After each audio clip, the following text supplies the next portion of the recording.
क्या होता है जब दो लॉयर्स, दोनों ब्रिलियंट, दोनों एक्सपीरियंस्ड, एक ही केस में एक दूसरे के खिलाफ लड़ रहे होते हैं।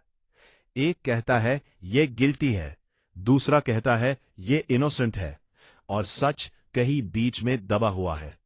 दोस्तों, आज की फिल्म है सेक्शन 345, जो 2019 में आई थी, अक्षय खन्ना और ऋचा चड्ढा की जबरदस्त एक्टिंग के साथ। चलते हैं सीन बाय सीन। फिल्म शुरू होती है मुंबई के एक फिल्म सेट से। एक फेमस फिल्म डायरेक्टर है रोहन खुराना, प्लेड बाय राहुल भट्ट। वो पावरफुल है, सक्सेसफुल है, इंडस्ट्री में उसकी धमाक है। एक रात अंजलि क्लेम करती है कि रोहन ने उसके साथ रेप किया, उसके घर में बुला के, फोर्स करके। रोहन कहता है वो झूठ बोल रही है, सब कुछ कंसेंशुअल था। केस कोर्ट में पहुंचता है और यहां से असली फिल्म शुरू होती है। दो लॉयर्स, दो साइड्स। अब आते हैं दो मेन कैरेक्टर्स पे। तरुण सलूजा, प्लेड बाय अक्षय खन्ना, ये डिफेंस लॉयर है, मतलब ये रोहन की तरफ से लड़ रहा है। ये एक top tier, cunning, ruthless lawyer है जिसे सिर्फ एक चीज से मतलब है, अपना क्लाइंट जीतना।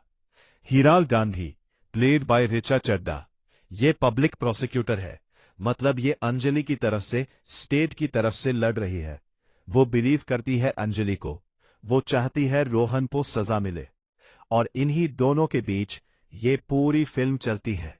कोर्ट रूम में, आर्ग्यूमेंट्स में, एविडेंस मेन। ट्रायल शुरू।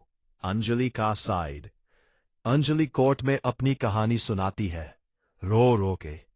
वो कहती है रोहन ने पहले उससे काम का लालच दिया, फिर घर बुलाया, फिर दरवाजा बंद किया, फिर जबरदस्ती की।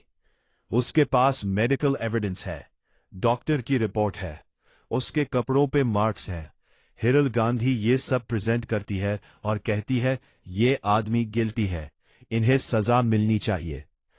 कोर्ट में बैठ के आप भी सोचते हो, हाँ, लगता तो यही है कि रोहन ने कुछ गलत किया। तरुण सलूजा का अटैक। अब आता है ट्विस्ट। डिफेंस लॉयर तरुण सलूजा विटनेस बॉक्स में अंजलि के सामने खड़ा होता है और वो शुरू करता है एक एक सवाल।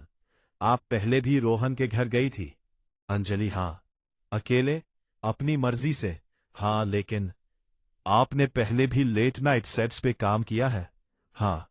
तरुण ये साबित करने की कोशिश करता है कि अंजलि का रोहन के घर जाना वॉलंटरी था। उसका आर्ग्यूमेंट है अगर डर होता तो आती क्यों। और यहां फिल्म एक अनकंफर्टेबल सवाल उठाती है, क्या विक्टिम ब्लेमिंग हो रही है या ये लेजिटिमेट क्रॉस एग्जामिनेशन है? The big twist.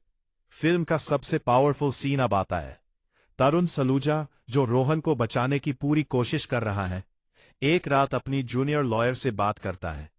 वो कहता है मुझे नहीं पता रोहन ने किया या नहीं, मेरा काम सिर्फ यह है कि कोर्ट में डाउट क्रिएट करो। और उसकी जूनियर शॉक्ड हो जाती है, सर, अगर उसने सच में किया है तो? तरुण कहता है ये मेरा सवाल नहीं है, ये सिस्टम का सवाल है। ये सीन फिल्म का सोल है, क्योंकि ये एक डार्क ट्रूथ दिखाता है, लॉ और जस्टिस सेम चीज नहीं होती।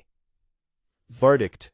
कोर्ट अपना वर्डिक्ट सुनाता है, रोहन खुराना नॉट गिल्टी। क्योंकि तरुण सलूजा ने इतना स्ट्रांग डाउट क्रिएट कर दिया कि जज के पास कोई ऑप्शन नहीं था। अंजलि टूट जाती है, हीराल गांधी हारी हुई लगती है, और आप स्क्रीन के सामने बैठ के सोचते हो ये सही हुआ या गलत। फिल्म का असली मैसेज। फिल्म यहां खत्म नहीं होती। लास्ट सीन में तरुण सलूजा और हीराल गांधी एक जगह मिलते हैं। हीराल पूछती है क्या आपको लगता है उसने किया था? तरुण कुछ देर चुप रहता है, फिर कहता है दैट्स नॉट द पॉइंट। और यही फिल्म का मैसेज है।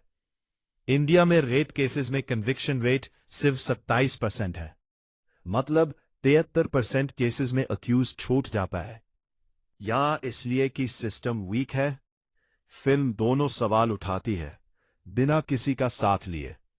सेक्शन 345 एक ऐसी इल्म है जो आपको अनकंफर्टेबल करती है, और यही इसका काम है। ये ना सिर्फ अंजलि की कहानी है, ना सिर्फ रोहन की, ये उस पूरे सिस्टम की कहानी है जिसमें सच ढूंढना ऑलमोस्ट इम्पॉसिबल हो जाता है। अगर आपको ये वीडियो पसंद आई, लाइक जरूर करो और कमेंट में बताओ आपके हिसाब से रोहन गिल्टी था या नहीं। सब्सक्राइब करो क्योंकि आगे और भी ऐसी फिल्म्स का ब्रेकडाउन आने वाला है। तब तक अपना दिमाग खुला रखो।